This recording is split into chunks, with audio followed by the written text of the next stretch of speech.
और नामक गांव में रघुवीर नाम का एक आदमी रहता था। रघुवीर गांव में दूध बेचने का काम करता था। रघुवीर के पड़ोस में उसका भाई ललित रहता था और वो भी दूध बेचने का काम करता था। पता नहीं पिताजी ने ललित को एक गाय क्यों दे दी। अगर उन्होंने ऐसा ना किया होता तो आज पूरे गांव में सिर्फ मैं ही दूध बेचता। ललित बहुत अच्छा इंसान था, दिल लगाकर काम करता था और अपने परिवार के साथ खुश रहता था। मगर रघुवीर हमेशा अशांत रहता था, सभी का बुरा करने में लगा रहता था। अरे रघुवीर, आ गए दूध देकर? हाँ हाँ आ गया, तुम बताओ। हाँ भाई, आज जल्दी काम खत्म कर लिया क्योंकि मुन्ने के स्कूल में बुलाया गया था ना। अच्छा है अच्छा है, अब मैं जाता हूँ, मुझे बाजार से कुछ सामान लेकर आना है। ठीक है भाई। रघुवीर ललित को बिल्कुल भी पसंद नहीं करता था। हमेशा पिताजी ललित का ही पक्ष लेते थे, उसकी बड़ाई करते थे। पता नहीं ऐसा क्या है इसमें, है? मुझे तो कुछ भी खास नहीं लगता। ललित का सुखी और शांत जीवन रघुवीर से देखा नहीं जाता था। रघुवीर घर आता है, तभी उसकी पत्नी चंदा कहती है, आ गए आप? कहाँ घूम रहे हैं सुबह से? तुम काम बताओ ना, तुम्हें क्या मतलब मैं कहीं भी घूमूं? सुनिए जी, ये हर वक्त मुझसे चिड़चिड़ा होकर मत बात किया कीजिए, बता देती हूँ। हाँ, तुम मेरा दिमाग खाना बंद करोगी तभी तो मैं शांत होकर बात करूंगा। छोड़िए जी, आपको समझाकर कोई फायदा नहीं, मैं सीधे मुद्दे की बात करती हूँ। हाँ बोलो, क्या बात है? धीरे धीरे बच्चे बड़े हो रहे हैं, इसीलिए खर्च बढ़ता जा रहा है और आपकी आमदनी उतनी की उतनी ही है।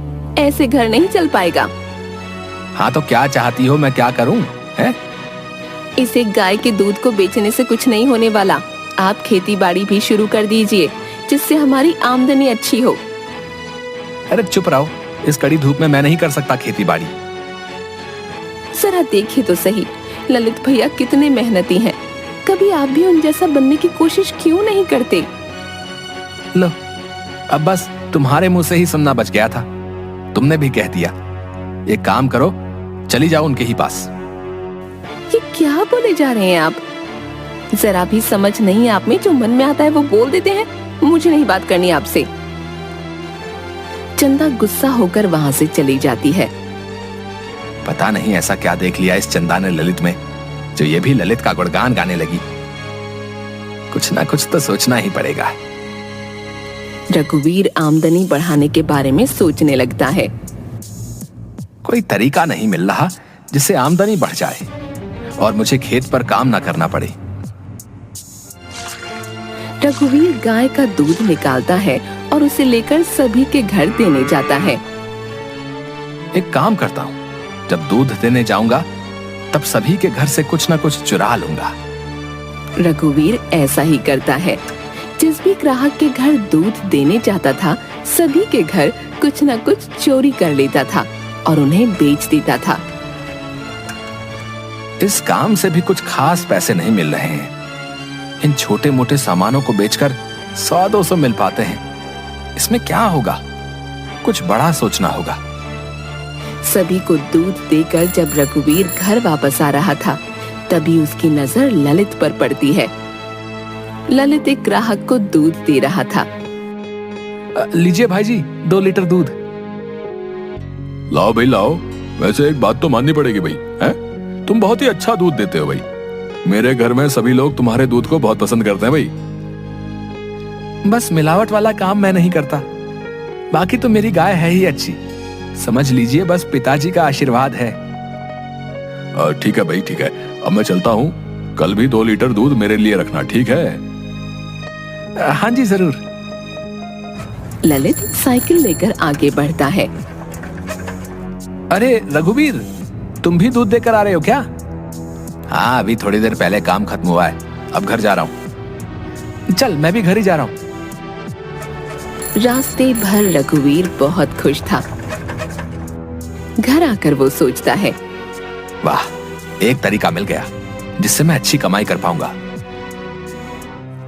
अगले दिन रघुवीर बहुत जल्दी उठ जाता है, अपनी गाय का दूध निकाल लेता है और ललित के घर में झांक झांक कर देखने लगता है।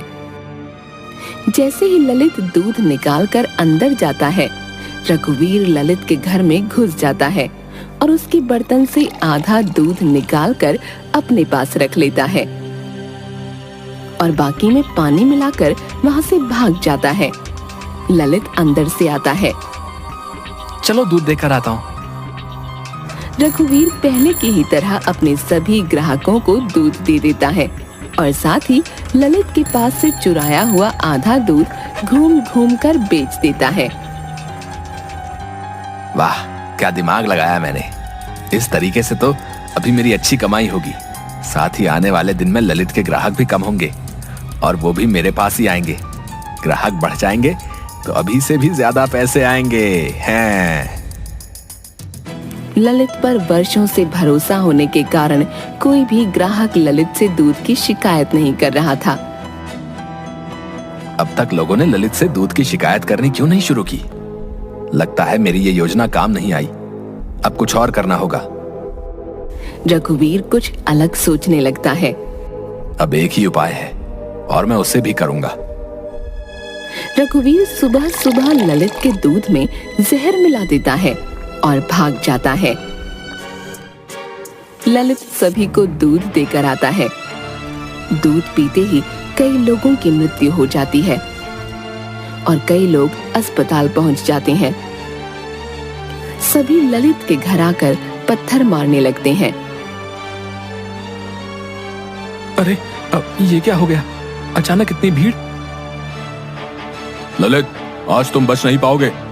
तुमने दूध में जहर मिलाकर हमें दिया था ताकि हम मर जाएं। रुको, अभी तुम्हें बताते हैं। ललित कुछ नहीं समझ पाता। सभी उसे मारना शुरू कर देते हैं।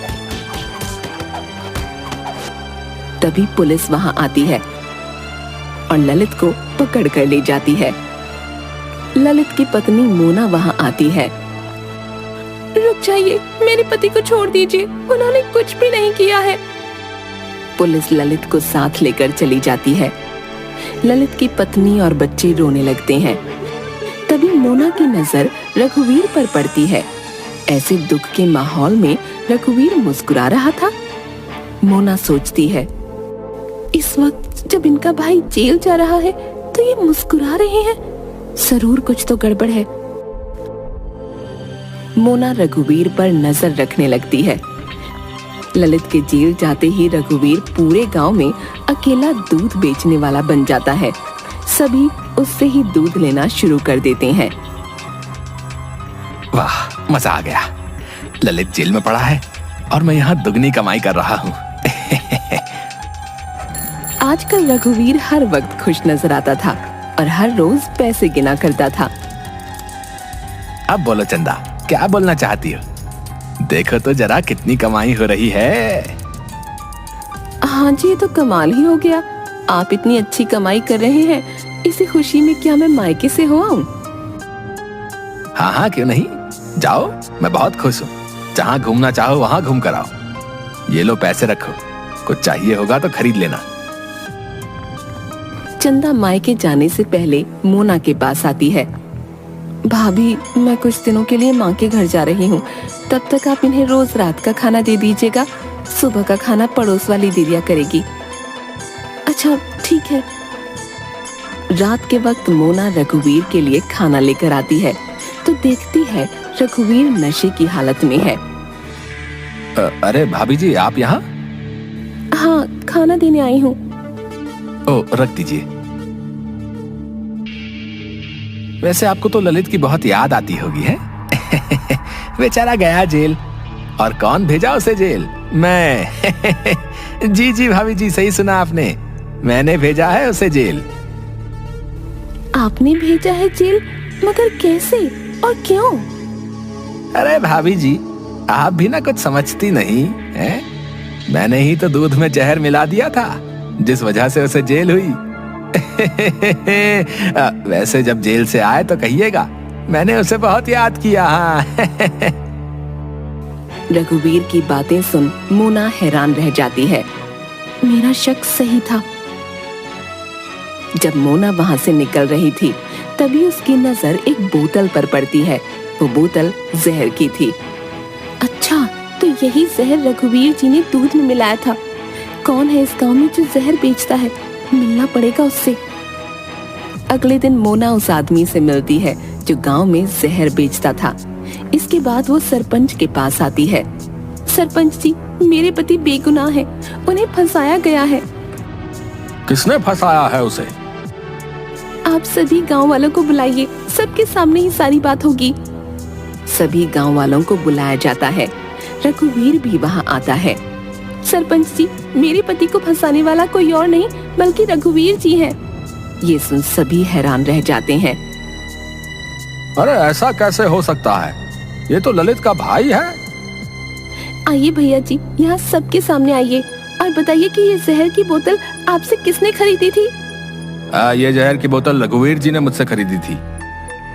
सरपंच जी, जिस दिन इन्होंने जहर खरीदा ठीक उसके अगले दिन गांव में ये हुआ था। रघुवीर बहुत डर जाता है। क्यों रघुवीर, क्या सच्चाई है? जरा सामने आकर बताओ। रघुवीर डरता हुआ आता है। माफ कर दीजिए सरपंच जी, ज्यादा पैसों के लालच में मैंने ये सब किया। मैंने सोचा ये करने के बाद मेरी कमाई बहुत अच्छी होगी। अभी के अभी इसे जेल भिजवा दिया जाए, साथ ही ललित को छोड़ दिया जाए, और हाँ, गांव में जहर बेचना बंद करो। आज के बाद कभी किसी ने ऐसा किया तो कड़ी से कड़ी सजा मिलेगी। रघुवीर को गिरफ्तार कर लिया जाता है और ललित को छोड़ दिया जाता है। सभी गांव वाले ललित से माफी मांगते हैं और वापस ललित से दूध लेना शुरू कर देते हैं।